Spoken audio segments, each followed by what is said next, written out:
The cypress trees rose like cathedral pillars through the morning mist, and James Sullivan knew he was deeper in the Atchafalaya Basin than any rational person should venture alone. He'd been tracking the wounded deer for 3 hours, following bloodspore through terrain that shifted between solid ground and waterlogged muck, with no clear boundary between the two. The buck had taken his shot poorly, James's fault entirely. A rushed trigger pull at dawn that had resulted in a gut shot instead of the clean kill he'd trained himself to execute. Now the animal was suffering somewhere ahead, and James's responsibility was to finish what he'd started, to end the suffering his mistake had caused, and salvage what meat he could from a hunt gone wrong. Beside him, maintaining perfect pace despite the difficult terrain, Ranger moved with the focused intensity that had made him exceptional at his job and now made him essential for tracking wounded game through Louisiana swampland. The Catahoula leopard dog was 5 years old, 60 pounds of muscle and instinct, bred specifically for hunting in conditions like these, and he'd spent 3 of those years working search and rescue with James in the Coast Guard before they'd both retired to civilian life. His mottled blue-grey coat was soaked with swamp water and covered in bits of vegetation, but his attention never wavered from the scent trail only he could detect.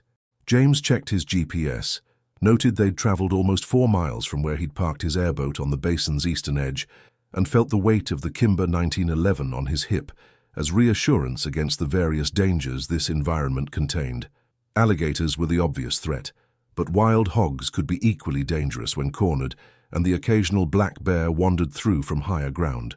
He'd seen all 3 during his 2 years living on the basin's fringe, learning to navigate this vast wetland wilderness that stretched across nearly 1 million acres of southern Louisiana. The deer trail led through a stand of water tupelo that gave way to higher ground, a rare island of solid earth, perhaps 2 acres in size. James knew from his maps that these islands dotted the basin, remnants of ancient levees or sandbars that rose just high enough above the water table to support different vegetation than the cypress swamp. This one showed dense undergrowth, palmetto and ferns and vines that created a canopy so thick it felt more like jungle than Louisiana swamp. Ranger barked once, his alert signal, and James raised his rifle as he pushed through the undergrowth.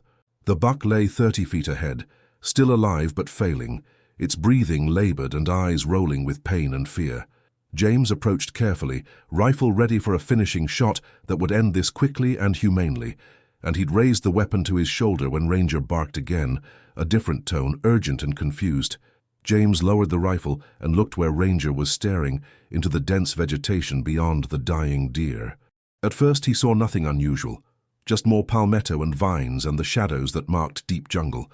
But then his eye caught something wrong, a straight line where nature produced only curves, a surface too smooth and regular to be bark or stone.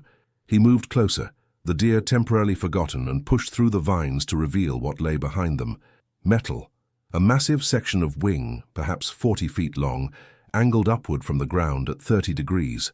The surface was dark gray, almost black, with a matte finish that seemed to absorb light rather than reflect it. James's mind struggled to process what he was seeing, to reconcile the presence of aircraft wreckage in a swamp island so remote that logging companies had never bothered to harvest its timber. He moved along the wing's length, following it to where it joined a fuselage partially buried in the island's soft earth. The aircraft was huge, far larger than any small plane that might have crashed while flying over the basin. This was military hardware. He recognized that immediately from the construction and materials, but the configuration was like nothing he'd seen during his Coast Guard service. The wing had no visible rivets or seams, just smooth continuous surface that curved in ways suggesting aerodynamics far beyond conventional aircraft. Ranger whined and pressed against James's leg, his discomfort clear. Dogs could sense things humans missed, electromagnetic fields or radiation, or simply wrongness that their more sensitive instincts detected.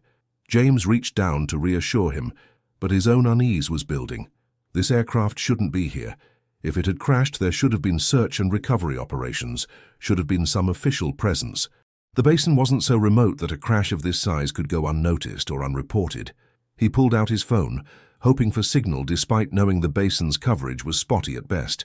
No bars. He was too far from any tower, surrounded by too much vegetation and water for transmission to reach. Whatever he'd found, he'd need to hike back to his airboat before he could report it or call for help. But first, he needed to understand what this was. James had spent 8 years in the Coast Guard, worked search and rescue in the Gulf of Mexico, participated in operations that included everything from hurricane response to drug interdiction. He'd seen aircraft wreckage before, knew the signs of recent crashes versus old ones. This looked neither fresh nor ancient, but somewhere in between, weathered enough that vines had grown over sections of the fuselage, but not so deteriorated that the structure had failed. He moved around to what should be the cockpit area, pushing through undergrowth that suggested no one had been here in years or possibly ever. The canopy was intact, though covered in mud and organic debris that obscured any view inside. James wiped away what he could with his jacket sleeve, and through the scratched transparency, he could see instruments, ejection seats, and control panels that looked far more sophisticated than anything he'd encountered in his service. This was stealth technology, he realized. The wing configuration, the radar-absorbent materials, the way the fuselage blended into the wing in smooth, continuous curves. This was a B-2 Spirit, the flying wing bomber that had been the centerpiece of America's strategic capability since the 1990s. Each one cost over $2 billion to build, and the entire fleet numbered less than 21 aircraft. If one had gone missing, it should have been headline news, should have triggered massive search operations. The fact that this one sat undiscovered in a Louisiana swamp suggested something had gone very wrong with official response, or possibly that its presence here was classified beyond normal military operations. James backed away from the cockpit and surveyed the crash site more carefully. The aircraft had come down at a steep angle, the nose buried deepest in the island's soft earth, while the tail section rose behind the fuselage like a monument. There was no burn pattern, no scorching that would indicate fire during or after impact. That suggested either a very controlled crash or perhaps systems failure that had allowed the pilot to maintain some control even as the aircraft was falling. Where was the crew? B-2s typically flew with 2 pilots, and if they'd ejected, there should be evidence of that. If they'd stayed with the aircraft through impact, there should be remains. James didn't want to find bodies, had no desire to encounter what 12 or 20, or however many years in a Louisiana swamp, would do to human remains. But the question demanded investigation. He worked his way around the fuselage, looking for damage or access points that might reveal the interior. Near what he thought was the bomb bay, he found a panel that had been compromised during impact, bent inward enough to create a gap perhaps 2 feet wide. Through that gap, James could see into the aircraft's belly, into the bomb bay that should have been empty or configured for conventional ordnance if this was a training flight. What he saw instead made his blood go cold.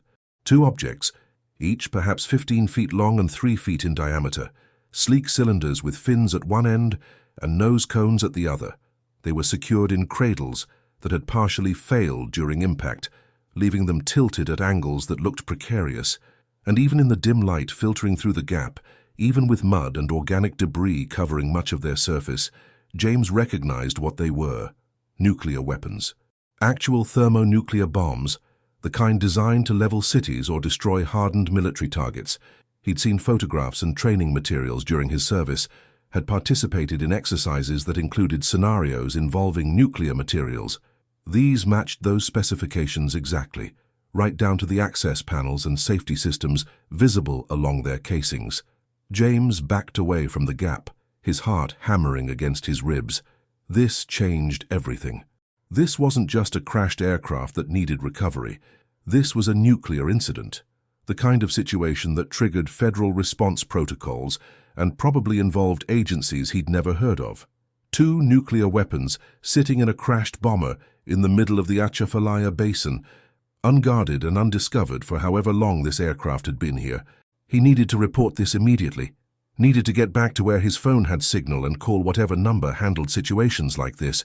But even as he thought it, another question surfaced. If these weapons were here, if they'd been sitting undiscovered for years, what had happened to the mission?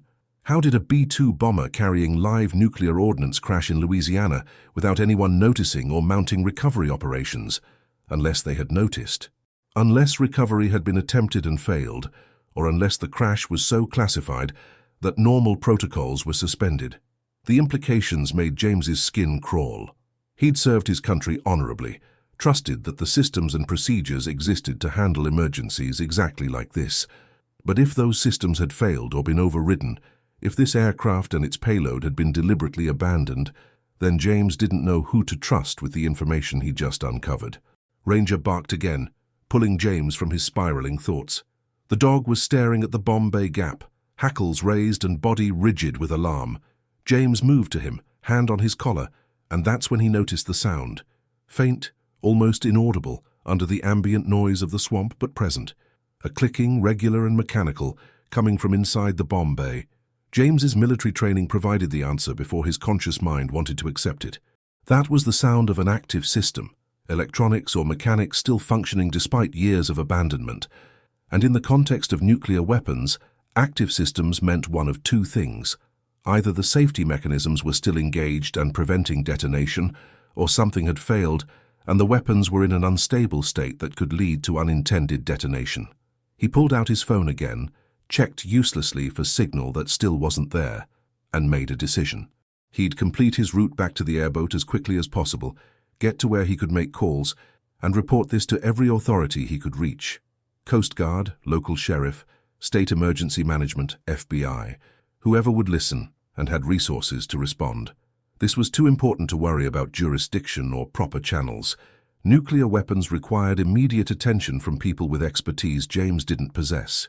But first he took photographs, dozens of them, documenting the aircraft from every angle he could access, capturing images of the nuclear weapons visible through the gap, recording GPS coordinates and timestamps that would prove when and where he'd made this discovery.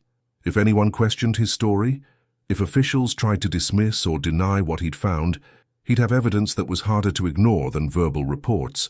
The wounded buck had died while James was investigating the bomber, and he felt a pang of guilt for letting the animal suffer longer than necessary. But that guilt was nothing compared to the weight of what he now carried. He'd come out here to finish a hunt cleanly, to fulfill the responsibility that came with taking life for food. Instead, he'd found something that could end thousands of lives if mishandled, or if whatever systems kept those weapons stable finally failed. He marked his position carefully, using his GPS to record waypoints that would allow him to guide others back to this exact location, then began the long trek back to his airboat. Ranger ranged ahead, seeming eager to leave this place and its wrongness behind. James couldn't blame him. Everything about that crash site felt cursed, haunted not by ghosts, but by the weight of questions without good answers and responsibilities too large for any one person to carry. The hike back took 2 hours, James pushing harder than was wise through terrain that demanded caution. He fell twice, soaking himself in swamp water that probably contained bacteria and parasites he didn't want to think about. But the urgency drove him. The knowledge that every minute he spent getting back was a minute those weapons sat unguarded and potentially unstable. His airboat sat where he'd left it, tied to a cypress knee on the basin's eastern edge. James climbed aboard, started the engine, and headed south toward the marina where he kept it docked. The flat-bottomed boat skimmed across water and mud with equal ease, its caged propeller pushing him through channels and across open water at speeds that would have been reckless if he wasn't running from knowledge that felt like it might explode if he didn't share it soon. He reached the marina 40 minutes later, tied up the airboat, and checked his phone. 3 bars, enough to make calls. But who should he call first? James's fingers hovered over the keypad while his mind worked through options. Local law enforcement would be overwhelmed by this, would probably think he was crazy or playing a prank. State police might have better resources, but still lacked expertise for nuclear situations. The Coast Guard was his natural first contact, but this wasn't a maritime emergency, wasn't within their normal jurisdiction. He settled on 911, figuring the dispatcher could route the call appropriately and would at least create an official record of his report. The call connected after 2 rings. 911, what's your emergency? My name is James Sullivan. I'm a Coast Guard veteran, and I've just discovered what appears to be a crashed B-2 bomber in the Atchafalaya Basin.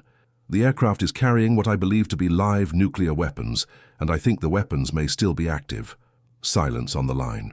Then the dispatcher, her voice carefully controlled, said, "Sir, can you repeat that?" James repeated his report, slower this time, adding details about location and his military background. The dispatcher asked him to stay on the line, put him on hold for 30 seconds that felt like 30 minutes, and then a different voice came on. male and carrying authority. "Mr. Sullivan, this is Sergeant Broussard with the St. Martin Parish Sheriff's Office. You're reporting a crashed military aircraft with nuclear weapons." "That's correct. I was hunting in the basin, found the crash on an island about 4 miles from where I launched my airboat. The aircraft matches the profile of a B-2 Spirit bomber, and I can see at least 2 nuclear weapons in the bomb bay through a damaged panel. I have photographs and GPS coordinates." "Mr. Sullivan, I need you to understand that false reports about nuclear materials are federal crimes." "I understand that, Sergeant. I'm not making a false report. I know what I saw and I know how serious this is. That's why I'm calling you." "Okay, where are you now?" "Basin Marina on Highway 70. I can guide authorities back to the site. Stay there. Don't discuss this with anyone else. I'm going to make some calls and someone will be there within the hour to debrief you. Do not leave that location and do not post anything about this on social media or discuss it with anyone. Do you understand?" "I understand." The call ended, and James sat in his airboat with Ranger pressed against his leg, both of them wet and muddy and carrying knowledge that felt radioactive in its intensity. Other people at the marina went about their business, launching boats and cleaning fish and conducting the ordinary activities of a Saturday morning. None of them knew that 4 miles north, in swamp so remote it appeared on maps only as undifferentiated green, sat enough nuclear firepower to reshape the Gulf Coast if something went catastrophically wrong. The hour passed slowly. James cleaned his rifle, more for something to do than because it needed cleaning. He fed Ranger, changed into dry clothes from the emergency bag he kept in his truck, and tried to ignore the stares from other marina users who probably thought he looked as unsettled as he felt. When the black SUVs arrived, 3 of them pulling into the marina parking lot in formation that suggested coordination, James felt relief mixed with new anxiety. 6 men emerged from the vehicles, all wearing dark suits despite the Louisiana heat. They moved toward James with purpose, and the lead man, perhaps 45, with graying hair and the bearing of someone accustomed to authority, showed credentials that identified him as Special Agent Marcus Webb, FBI. "Mr. Sullivan, I'm going to need you to come with us for debriefing. Your vehicle and dog can come with us or we can arrange transport for them." "Where are we going?" "To a secure facility where we can discuss what you found. This is not an arrest, but your cooperation is not optional. Time is critical for situations like this." James loaded Ranger into his truck and followed the SUVs in convoy to what turned out to be an office building in Lafayette, nondescript from the outside but clearly government-operated from the security at the entrance. They escorted him to a conference room on the 3rd floor, allowed Ranger to stay with him, and for the next 3 hours, James answered questions about every aspect of his discovery. Special Agent Webb was joined by others whose credentials suggested various agencies: Department of Defense, Nuclear Regulatory Commission, possibly others James didn't recognize. They examined his photographs, noted his GPS coordinates, asked detailed questions about the aircraft's condition and the weapons visible through the damaged panel. They seemed particularly interested in the clicking sound James had reported, asking him to describe it multiple times and comparing his description against some reference they didn't share. Finally, after what felt like a comprehensive extraction of everything James knew or observed, Special Agent Webb leaned back in his chair and studied James with an expression that mixed assessment and decision. "Mr. Sullivan, what I'm about to tell you is classified at the highest levels. By hearing it, you'll be bound by secrecy laws that carry severe penalties for violation. Do you understand and accept those terms?" James nodded. "I understand. The aircraft you discovered is B-2 Spirit Tail number 890129, call sign Spirit of Georgia. It disappeared during a classified training mission in 2003, 22 years ago. The official story was that it crashed in the Gulf of Mexico during a navigational error, and the wreckage was never recovered due to depth and current conditions. That story is false. The aircraft was carrying 2 B-83 nuclear gravity bombs, each with a yield of 1.2 megatons, as part of a readiness exercise that simulated nuclear strike capability. What happened? We don't know exactly. The aircraft lost contact with command approximately 40 minutes into its flight. No mayday, no emergency beacon, just complete communications failure. Search operations were initiated but focused on the Gulf based on projected flight path. No one thought to look inland because the mission profile didn't include routing over land. Somehow the aircraft deviated from its planned course, flew over Louisiana, and crashed in terrain so remote that our search patterns missed it. For 22 years. For 22 years. The crash site is in one of the most inaccessible parts of the Atchafalaya Basin, on an island that floods during high water and is completely covered in vegetation. Satellite imagery didn't detect it because the stealth coating and vegetation coverage made it effectively invisible from above. And no one had reason to search that specific area because, according to all our data, the aircraft should have been in the Gulf. James processed that information with growing disbelief. And the nuclear weapons have been sitting there all this time, active and unguarded.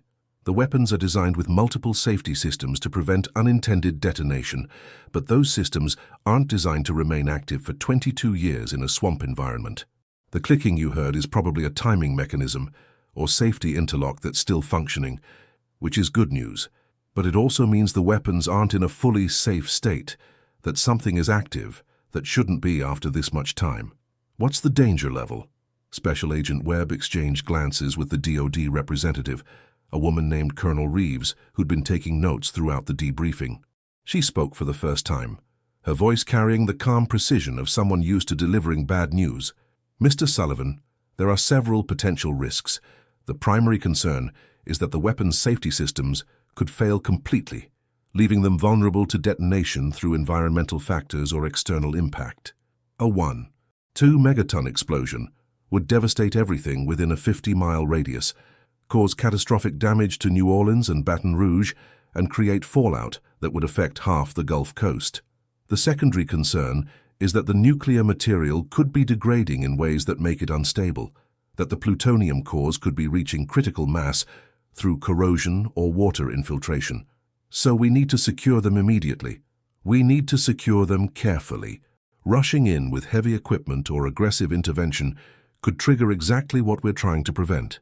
We need to assess the weapon's condition, understand what systems are still functional, and develop a recovery plan that minimizes risk. That process will take time. How much time? Days at minimum, possibly weeks depending on what we find when we get specialist teams to the site. James felt the weight of that timeline settle over him. Days or weeks with nuclear weapons sitting in his hunting ground, guarded by however many personnel the government could spare, representing a threat that could kill millions if anything went wrong, and he'd be the one who found them, the one whose name would be attached to this situation regardless of how it resolved. Special Agent Webb must have read his expression because he leaned forward with something almost like sympathy. Mr. Sullivan, I need you to understand something. You did the right thing reporting this immediately. You followed proper protocols, didn't try to investigate further on your own, and provided information that allows us to respond appropriately. Whatever happens next, you fulfilled your responsibility as a citizen and a veteran, but you're also now part of this situation until it's resolved. We're going to need your continued cooperation, your willingness to guide teams to the site, and your absolute discretion about everything you've learned today. What about my life, my job? I've got obligations that don't pause because of this. We'll work around your schedule as much as possible, but Mr. Sullivan, national security takes priority over personal convenience. I'm not trying to be harsh, just realistic. You've discovered something that threatens millions of lives. That comes with responsibilities you didn't ask for but now carry. James wanted to argue, to push back against the unfairness of being drafted into a crisis he'd stumbled into accidentally. But he understood the agent was right. Some situations demanded setting aside personal preferences for the greater good. He'd learned that in the Coast Guard, had lived it during hurricane responses and rescue operations that required days or weeks of sustained effort, regardless of fatigue or personal hardship.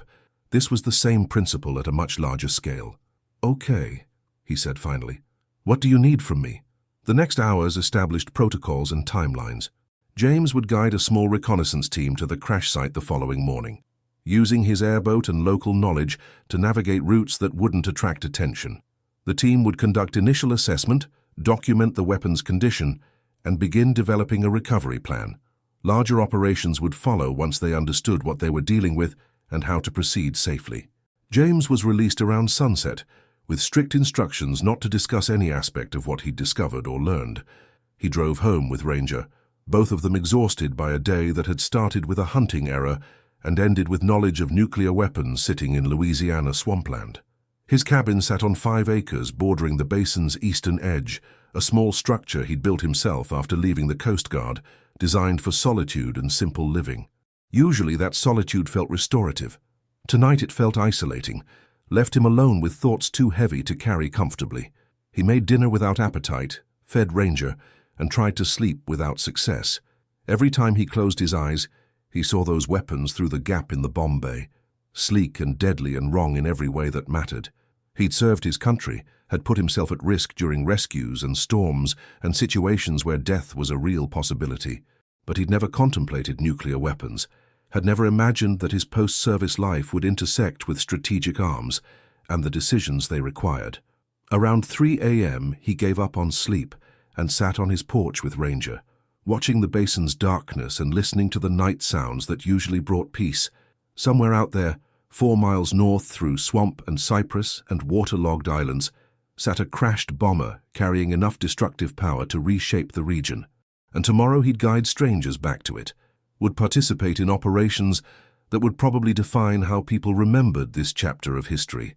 If you've ever carried knowledge you couldn't share and felt its weight pressing against your thoughts, maybe you'd understand what James experienced that night, waiting for dawn and whatever it would bring.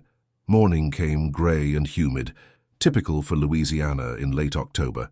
James met the reconnaissance team at the marina at 6 a.m., 4 people in civilian clothes, who introduced themselves with first names only and carried equipment that looked military-grade despite the absence of unit markings or official identification. The team leader, a man in his 30s who gave his name as David, reviewed James's GPS waypoints and confirmed they understood the route. "We'll travel in 2 airboats," David explained, "your boat and ours. If anyone asks, we're conducting a wildlife survey for the state. You'll lead, we'll follow, and will maintain radio silence unless emergency requires communication." They launched 30 minutes later, James's boat leading with Ranger secured in the bow, the second boat following 50 yards behind. The basin was quiet this early, only a few fishing boats visible in the distance, and James navigated familiar channels with automatic precision while his mind focused on what waited at their destination. The route took 90 minutes, longer than James's return trip yesterday, because they were moving more carefully and avoiding areas where other boats might see them. When they reached the island, James tied up to the same cypress knee he'd used the previous day, and the team secured their boat nearby. They moved inland together, James leading them along the path he'd taken until the bomber's wing came into view through the vegetation. The team stopped at that point, and David pulled out instruments that looked like radiation detectors and electromagnetic sensors. He spent 10 minutes taking readings from various positions, occasionally writing notes in a waterproof notebook, before nodding to the others. Radiation is slightly elevated, but within safe exposure limits for short-term presence. No indication of acute leak or core degradation. That's good news. They approached the fuselage together, and David examined the gap that James had found, shining lights inside and taking photographs with a camera that looked far more sophisticated than James's phone. One of the other team members, a woman named Sandra, who'd identified herself as a nuclear weapons specialist, crouched at the gap and studied the visible weapons for several minutes before speaking. Both weapons appear intact. No visible damage to casings, no signs of environmental intrusion. But I'm detecting active electronics, which confirms what Mr. Sullivan reported about hearing clicking. That's highly unusual after 22 years. These weapons use battery systems that should have failed long ago. "What's keeping them powered?" David asked. "Unknown. Possibly some kind of backup generator, though I'm not aware of any B-83 configuration that includes long-term power. We'll need to access the bomb bay directly to understand what's happening." They spent the next 2 hours documenting everything they could observe from outside the aircraft, taking measurements and photographs and samples of materials for later analysis. James stood back, trying to stay out of their way, while remaining available for questions about how he'd found the site and what he'd observed initially. Ranger stayed close, still uncomfortable with the crash site's presence, but tolerating it better than yesterday. Around noon, David made a call on a satellite phone, speaking in technical terms that James only partially understood. When he ended the call, he gathered the team and James together. "Washington wants us to proceed with initial entry to the bomb bay. We'll attempt to access the weapons directly, assess their condition and, if possible, begin safing procedures. This carries risk, but waiting for larger teams means more time with these weapons in potentially unstable configuration. Sandra will lead the entry and I'll assist. The rest of you will maintain perimeter and document everything. They spent an hour preparing, Sandra and David donning protective equipment that included what looked like bomb disposal suits adapted for nuclear materials. They rigged lights and cameras to capture their work, and at 1:30 p.m.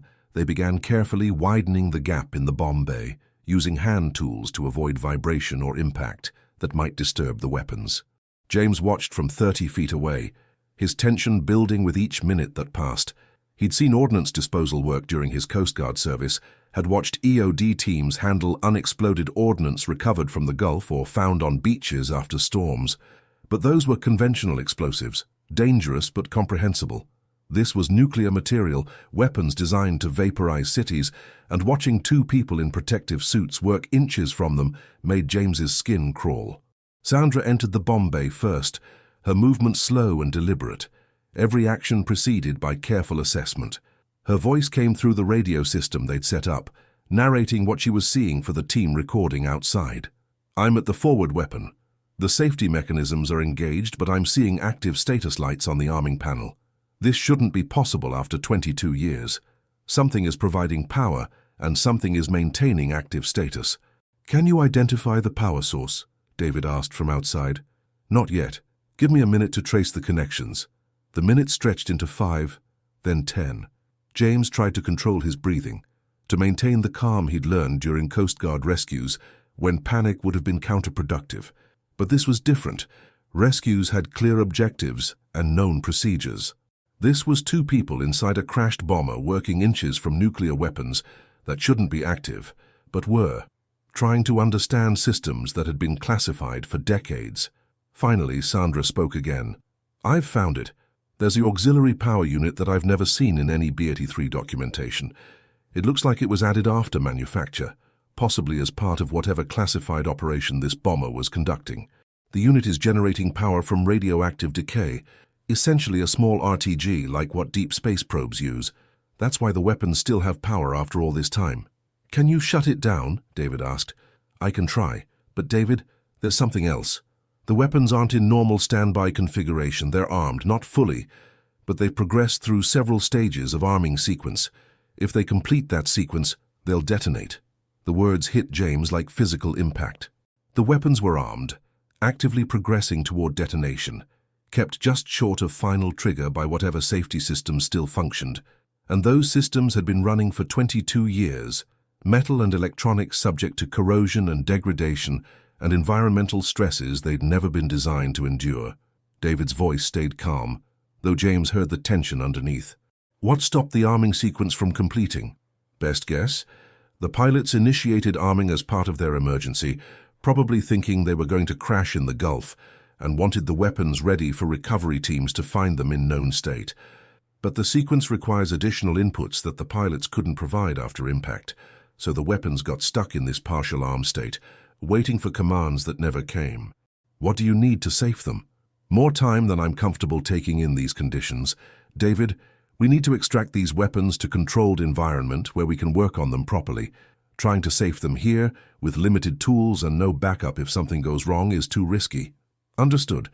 Begin withdrawal and we'll report to command." Sandra backed out of the bomb bay slowly, every movement controlled, and when she cleared the gap and removed her protective equipment, James could see she was drenched in sweat, despite the cooling systems in her suit. David made another satellite call, this one longer, speaking in tones that suggested he was delivering news no one wanted to hear. When he ended the call, he looked at James. "We need to expand this operation. Recovery team, weapons specialists, probably military assets to establish perimeter and control access. This just became a major operation, Mr. Sullivan, and it's going to be visible. We can't keep it quiet." "What does that mean?"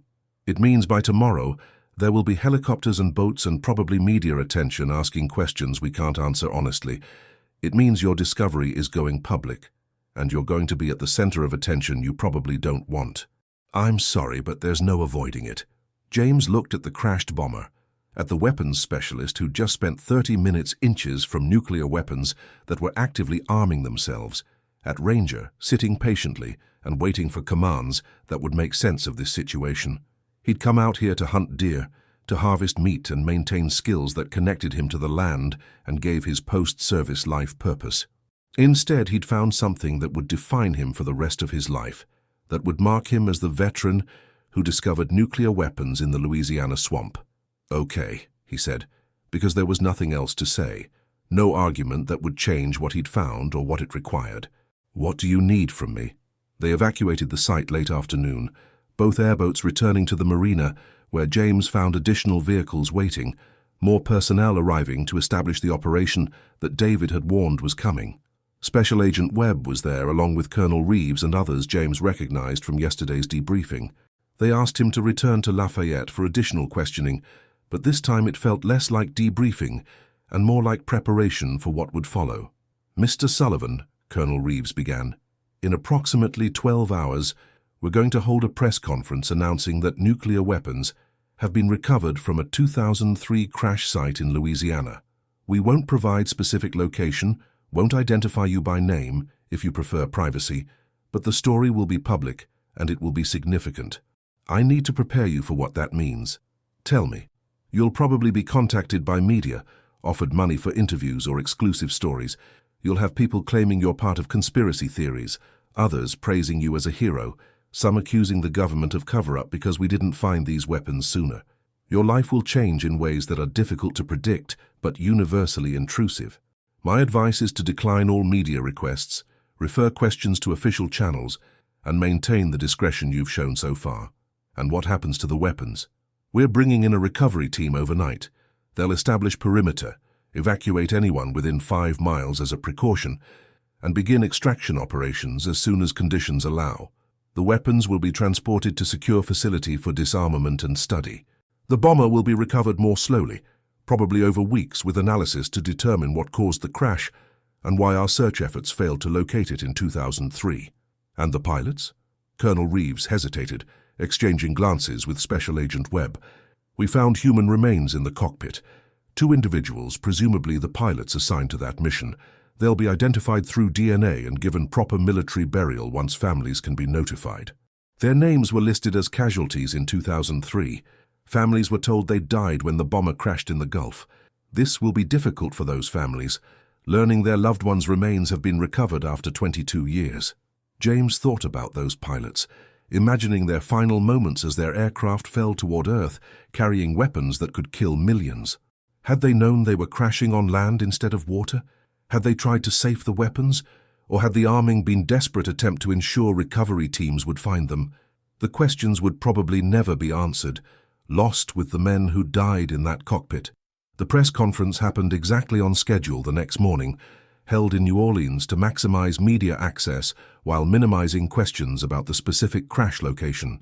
James watched it on television from his cabin, seeing Colonel Reeves explain in carefully worded statement that nuclear weapons from a 2003 training accident had been recovered from a Louisiana crash site, that the weapons were being secured by military personnel, and that no danger to public safety existed. She thanked the individual who'd reported the discovery, not naming James but acknowledging his role, and fielded questions that ranged from reasonable to conspiratorial. The story dominated news cycles for days, generating headlines about lost nuclear weapons and government incompetence, and the mysterious discoverer who'd found what the military couldn't. James's name leaked, despite efforts to protect his privacy, and within 48 hours his phone was overwhelmed by media requests, his property surrounded by reporters camped on the road, and his email flooded with messages ranging from genuine curiosity to threats from people convinced he was part of some dark government plot. He stopped answering his phone, stopped checking email, and retreated into his cabin with Ranger while the storm of attention raged around him. Special Agent Webb visited personally to apologize for the privacy breach and offer protection if James felt threatened, but James declined. He'd handled worse during hurricane evacuations, had learned to ignore noise and focus on what mattered. The media would eventually lose interest and move to the next story. Until then, he'd wait them out. The weapons recovery operation took 6 days, a massive effort that involved cordoning off 10 square miles of the Atchafalaya Basin and using specialized equipment to extract the weapons without disturbing their precarious state. James was invited to observe but declined, having no desire to watch the culmination of his discovery play out with military precision. He received regular updates from Colonel Reeves, brief messages confirming progress and assuring him the operation was proceeding safely. On the 7th day, Colonel Reeves called personally. "Mr. Sullivan, the weapons are secured. They've been transported to secure facility where specialists will begin disarmament process. I want to thank you again for your role in this recovery. Without your report, these weapons would have continued deteriorating until catastrophic failure became inevitable. You prevented a disaster that could have killed millions. I just made a phone call. You did more than that. You maintained discretion, cooperated with investigation, and resisted attempts to exploit your discovery for personal gain. That's rare and commendable. What happens now?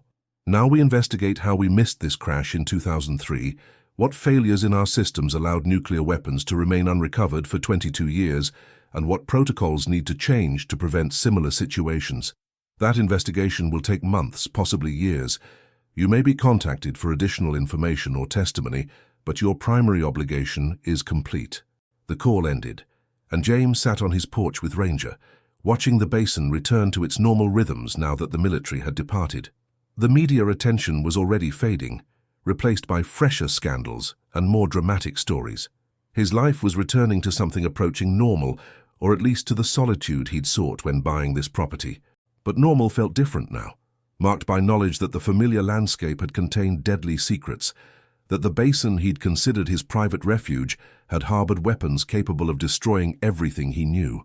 He couldn't unhear the clicking of active electronics in that bomb bay, couldn't unsee those sleek cylinders, waiting patiently for the commands that would transform them from inert metal to civilization-ending explosions. Over the following weeks, official reports trickled out. The weapons had been successfully disarmed and destroyed, their plutonium cores secured, and the remaining materials processed according to treaty obligations. The bomber wreckage was being recovered slowly, its stealth materials and classified components requiring special handling. And the investigation into why search efforts had failed in 2003 was revealing uncomfortable truths about assumptions and bureaucratic failures that had allowed the crash to remain undiscovered. James followed these reports with minimal interest, more focused on returning to the life he'd been building before that hunting trip, changed everything. He fixed things that needed fixing on his property, made plans for expanding his cabin, and tried to ignore the occasional reporter who still sought him out for anniversary pieces or follow-up stories. But the attention had one unexpected benefit. His Coast Guard service became part of the public narrative, and that led to contact from other veterans he'd served with, people he'd lost touch with after retirement. Some reached out to congratulate him, others to share their own stories about situations that exceeded their training or expectations. The connections felt good, reminded James that the veteran community extended beyond active service and that the bonds formed through shared experience outlasted the specific circumstances that created them. One call came from a former commander, a captain who'd overseen James's search and rescue operations and remembered him as reliable and competent. "Sullivan, I heard about your discovery. Knew you'd stay cool in crisis situation. That's what I remember most about having you in my unit. You never panicked even when things went sideways.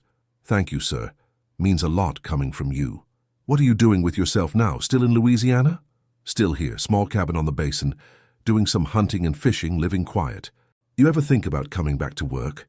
Not Coast Guard necessarily, but I've got contacts in emergency management and disaster response. Could use someone with your experience and the judgment you showed handling this situation." James considered the offer while watching Ranger patrol the property line. He'd chosen civilian life deliberately, wanted the solitude and simplicity after years of structured service.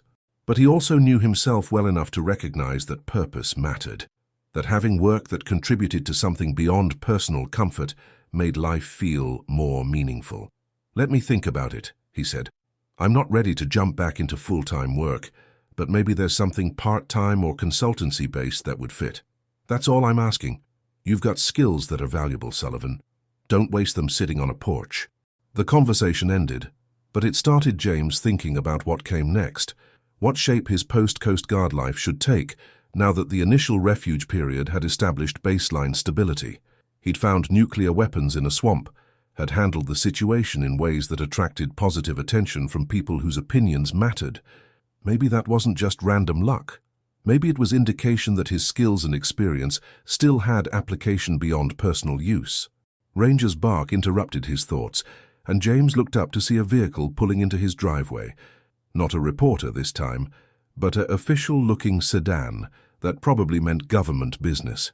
He stood and walked to meet it, wondering what this visit would bring. Colonel Reeves emerged from the passenger side, her expression professional, but carrying something that might have been approval. "Mr. Sullivan, I hope I'm not intruding. I wanted to deliver something in person." She handed him a folder, and James opened it to find a letter on Department of Defense letterhead, signed by someone whose title included the word Secretary. The letter thanked him for his service to the nation, both during his Coast Guard years and more recently through his discovery and handling of the nuclear weapons situation. It acknowledged that his actions had prevented a disaster of incalculable magnitude and had upheld the highest traditions of military service and civilian responsibility. Below the letter was a check, amount substantial enough that James read it twice to confirm he wasn't misunderstanding the number. The memo line read, "Compensation for services rendered to national security." He looked at Colonel Reeves. "This is a lot of money. It's a fraction of what you saved us in potential disaster costs, and it's acknowledgement that you dealt with a situation that was fundamentally unfair to you. You didn't ask to find those weapons, didn't ask for the disruption to your life or the attention that followed. This is our way of saying thank you and recognizing the cost you bore. I appreciate it, really, but I didn't do this for money. I know. That's one of the reasons you're receiving it. The people who do things for the right reasons are the ones who deserve recognition even if they don't seek it." She left shortly after, declining James's offer of coffee and explaining she had a flight to catch. James sat on his porch with Ranger and the folder containing the letter and check, trying to process what this recognition meant. He'd served 8 years in the Coast Guard without exceptional recognition, had done his job competently, but never heroically. Now, through accident and circumstance, he'd been thrust into a situation that apparently warranted official gratitude and financial reward. The money would help, would fund improvements to his property and provide security he hadn't expected. But more important was the recognition that he'd handled something difficult correctly, that his choices under pressure had aligned with what the situation required. That validation felt better than the money, confirmation that the judgment and skills he'd developed during his service remained relevant and reliable. Over the following months, James's life found new equilibrium. The media attention faded almost completely, replaced by other stories and concerns. The basin returned to its usual rhythms, though James noticed the area near the crash site stayed cordoned off while recovery operations continued. He avoided that section of the basin, had no desire to return to where he'd found the bomber and its deadly cargo. He took the consultancy position his former commander had mentioned, part-time work with Louisiana Emergency Management that involved reviewing disaster response protocols and training new personnel in search and rescue techniques. The work was satisfying without being consuming, gave him purpose without requiring the total commitment of active service. And it paid well, supplementing the government compensation and allowing James to make the property improvements he'd been deferring. Ranger aged through those months, his muzzle going whiter and his pace slowing, but his loyalty and competence never wavering. James took him on shorter hunts, less ambitious trips into the basin, recognizing that his partner's working years were ending and the time they had together was growing more precious. They'd been through a lot together, from Coast Guard rescues to the discovery that had changed both their lives, and James was determined to make Ranger's remaining years comfortable and dignified.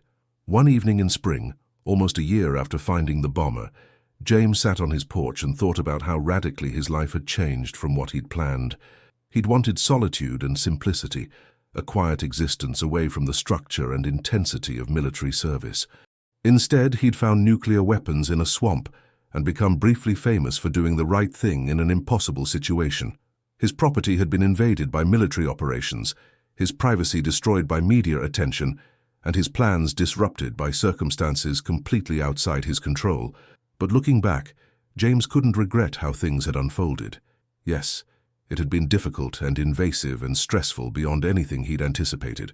But he'd also been given a chance to contribute something genuinely important, to prevent disaster, through actions that required the judgment and composure his Coast Guard service had instilled. He'd been tested in ways different from but equally demanding as his military years, and he'd passed that test, and the financial compensation had allowed him to build the life he'd actually wanted rather than the compromised version his limited resources would have permitted. His cabin was expanded and improved, his property developed in ways that made it more functional and comfortable, and his future secured through investments and savings that wouldn't have been possible without the government's recognition. Most importantly, he'd learned something about himself, about his capacity to handle situations that exceeded his expertise or comfort.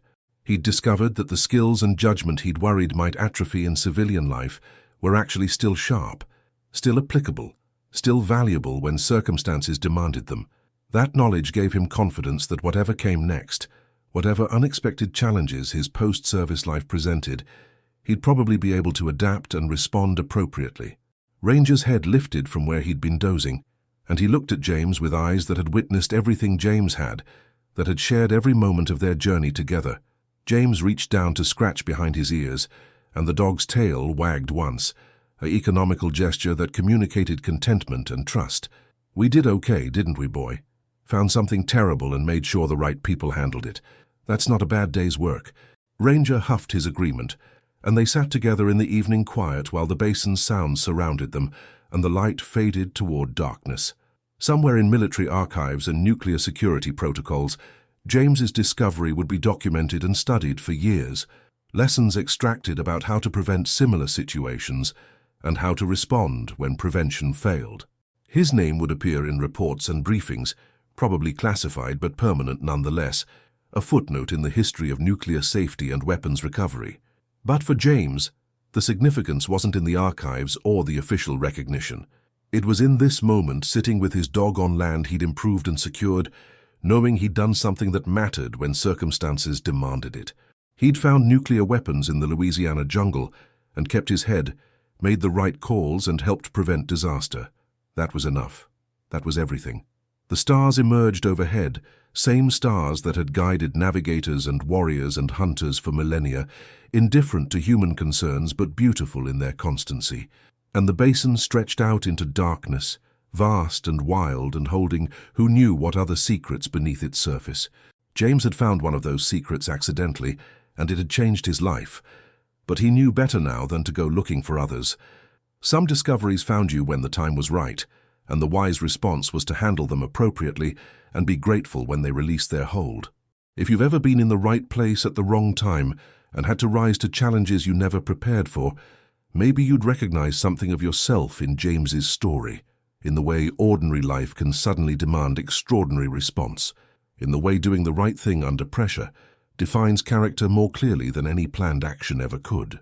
And maybe if this story meant something to you, you'd share it with someone else who needs to know that crisis reveals capacity we didn't know we possessed, and that the skills we think we've left behind often return when we need them most. Years continued their patient procession, and James built a life marked by purpose and connection rather than the isolation he'd originally sought. The emergency management consultancy grew into more regular work, his expertise in search and rescue increasingly valued as Louisiana faced hurricanes and floods with depressing regularity. He trained new personnel, reviewed protocols, and occasionally participated in actual operations when situations required someone with his specific experience. Ranger passed eventually, his old body simply stopping on a quiet morning while James sat beside him. The grief was profound, but not unexpected, the natural end to a partnership that had lasted 13 years and spanned more adventures than most dogs ever experienced. James buried him on the property's highest point, where he could overlook both the basin and the cabin, and marked the grave with a proper stone that listed Ranger's service years and the simple epitaph, "Faithful partner." He thought about getting another dog, but couldn't bring himself to try replacing Ranger. That felt disrespectful somehow, as though admitting that one loyal companion was interchangeable with another. Instead, James channeled his energy into work and property development, keeping busy enough that grief didn't have space to overwhelm him. The nuclear weapons story faded from public memory, becoming historical footnote rather than active concern. Occasionally someone would recognize James's name in connection with it, would ask if he was that guy who found the nukes, and James would confirm briefly before changing the subject. He'd never sought fame from the discovery, and didn't pursue it now. Preferred being known for his current work rather than a single dramatic event in his past. But privately, when he walked the basin or worked his property or trained emergency responders in search and rescue techniques, James carried the knowledge that he'd touched something most people only encountered in abstract terms or worst-case scenarios. He'd seen nuclear weapons up close, had heard the clicking of their active systems, had understood how close the world had come to disaster through simple bureaucratic failure and bad luck. That knowledge changed how he viewed everything, made him appreciate the fragility of the ordinary world and the many small decisions and functioning systems that kept civilization operating despite the chaos constantly threatening to overwhelm it. On the 20th anniversary of the discovery, a documentary crew reached out asking if James would participate in a retrospective about the incident and its aftermath. He declined initially, but reconsidered when he learned the project was authorized by the Department of Defense and would include previously classified information about the bomber's mission and the recovery operation. The opportunity to learn more about what he'd found, to understand the full context of the discovery that had defined a chapter of his life, was compelling enough to overcome his preference for privacy. The filming took 3 days, interviews conducted at his property and at the recovery site in the basin, which had been partially opened to limited access under National Park Service management. James was surprised to find how much of the story he'd never known, details about the bomber's mission and the search failures and the political complications that had kept the incident classified for years beyond what protocols normally required. The pilots, he learned, had been attempting emergency landing when catastrophic systems failure made controlled flight impossible. They'd initiated the arming sequence, believing they were going to crash in the Gulf and wanting recovery teams to find the weapons in known state, but the navigational system had failed so completely they didn't realize they'd drifted over land, thought they were still over water, even as the aircraft went down in the Atchafalaya Basin. The crash had killed them instantly, and the weapons had been left in their partially armed state, clicking slowly toward completion, while nature reclaimed the crash site and the world forgot a bomber was missing. "It was pure luck that you found them when you did," the documentary's director told James during a break in filming. "Another 5 years, maybe 10, and those weapons would have completed their arming sequence through simple systems degradation. The explosion would have been catastrophic, would have changed American history in ways we can barely imagine. But I did find them," James replied, "and we prevented it. Because you were hunting, made a bad shot, and tracked a wounded deer deeper into the basin than was probably wise. That's what saved millions of lives, Mr. Sullivan. A hunting mistake." James thought about that assessment, about the chain of small decisions and accidents that had led him to that specific island at that specific time. If he'd made a clean shot, the deer would have died immediately, and James would have recovered it without needing to track for hours. If he'd decided the wound was too severe and the deer too far ahead, he might have given up and gone home. If he'd been hunting a different area or chosen a different day, he'd have missed the discovery entirely. Luck, the director called it. But James preferred to think of it as convergence, the way his military training and local knowledge and simple stubbornness had combined with circumstances to put him in position to find what needed finding. He'd been prepared by years of service to handle crisis calmly, had built enough local knowledge to navigate the basin when others wouldn't venture there, and had possessed the character to report what he'd found rather than trying to exploit or ignore it. Those factors weren't luck. They were choices and preparation and character, the accumulated weight of every decision James had made about who he wanted to be and how he wanted to live. The weapons had been waiting for someone to find them, and when that someone finally arrived, it was a person equipped to handle the discovery appropriately. That felt less like luck and more like justice, or perhaps just the natural result of living deliberately and building capabilities that proved useful when needed. The documentary aired to modest attention, generating brief renewed interest in the incident, but not the media storm James had feared. He received a few calls from veterans organizations interested in his story, gave a couple of talks about crisis management and the importance of maintaining composure under pressure. But mostly life continued in its established patterns, work and property maintenance, and the quiet satisfaction of building something lasting. He was 62 when the Coast Guard reached out with an unexpected offer. They were establishing a new training program for search and rescue specialists, looking for experienced personnel who could teach not just technical skills, but the judgment and decision-making that separated adequate performance from excellence. James's discovery of the nuclear weapons had apparently become case study material in military and emergency management circles, example of how to handle an unexpected crisis situation correctly. Would he consider joining the program as senior instructor? James accepted after brief consideration, finding purpose in teaching the next generation of Coast Guard search and rescue specialists the skills and judgment he'd spent years developing. The work was challenging but rewarding, forced him to articulate lessons he'd learned through experience and to watch younger personnel grow in capability and confidence. He saw something of his younger self in many of them, the same drive to serve and the same need to be useful in ways that mattered. The years in teaching passed quickly, seasons and semesters blending into a rhythm that felt right for his 60s and 70s. Students came and went, each cohort bringing new energy and questions, each departure marking progress in the program James had helped build. And occasionally someone would recognize his name from the nuclear weapons story, would ask about it during off-duty conversations. And James would share what he could of the experience without violating classification or dwelling on details that served no teaching purpose. The lesson he emphasized most was simple.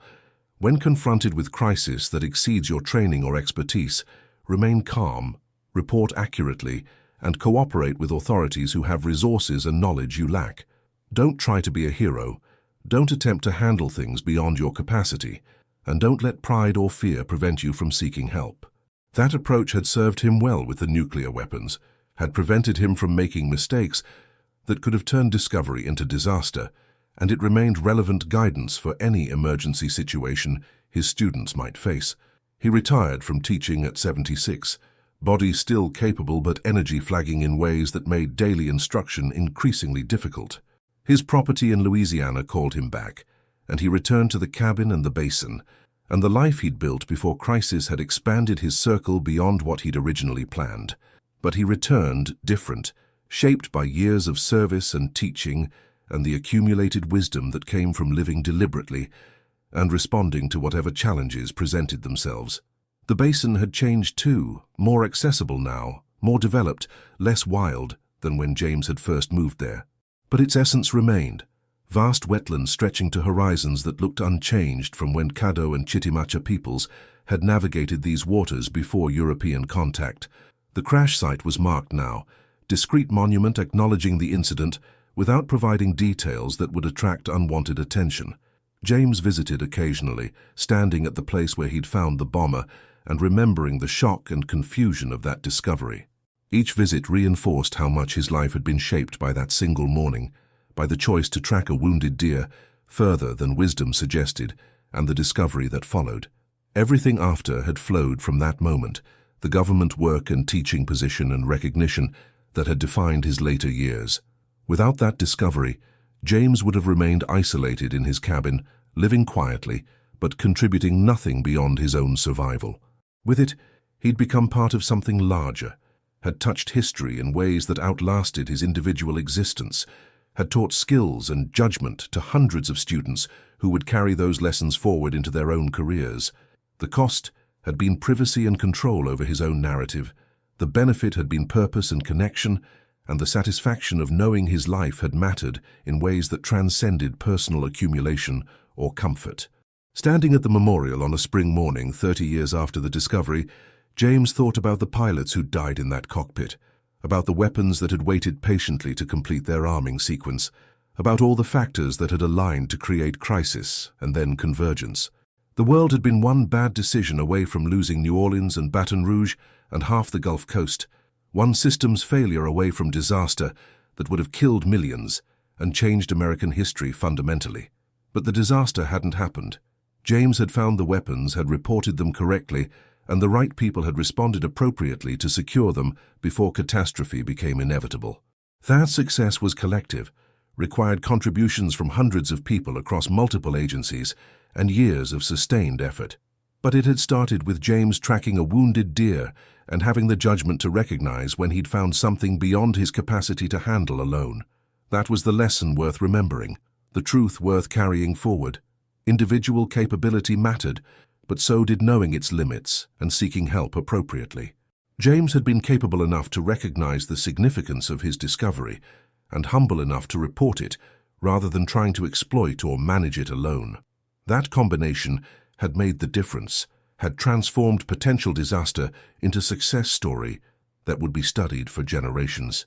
The wind moved through the cypress trees, carrying the scent of water and vegetation and the subtle decay that marked all wetlands. Alligators called in the distance, and birds moved overhead in formations that had existed long before humans mapped these waters. Life continued in its ancient patterns, indifferent to the drama that had briefly intersected with this place, the crisis that had been averted and the lessons that had been learned. James turned away from the memorial and walked back to where he'd left his small boat, feeling the weight of his years, but also the satisfaction of a life well lived. He'd served his country in multiple capacities, had handled crisis appropriately, had taught others how to do the same. His name would appear in archives and case studies, his decisions would be analyzed and discussed, his example would influence people he'd never meet. That was enough, that was more than enough. And as he navigated back across the basin toward his cabin, and the last years of a life shaped by service and crisis, and the simple choice to do the right thing when tested, James carried with him the quiet pride that came from knowing he'd measured up when it mattered, had been equal to the challenges his circumstances had demanded. The sun climbed higher, burning off the morning mist, and the basin revealed itself in all its complex beauty. James guided his boat through familiar channels, reading the water's signs with expertise built over decades, heading home to a property that had survived his discovery's aftermath and remained his refuge. Behind him, the memorial stood silent, marking the place where crisis had been found and prevented, where one man's choices had intersected with history and prevented disaster. And in the basin's vast expanse, in the cypress and water and sky that stretched to distant horizons, life continued its ancient dance, beautiful and terrible and indifferent to human concerns.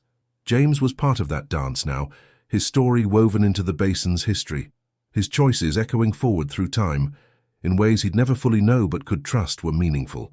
That trust was perhaps the greatest gift of a life well lived, knowing that the right actions in critical moments created ripples that extended far beyond personal sight, touching lives and shaping futures in ways both visible and hidden.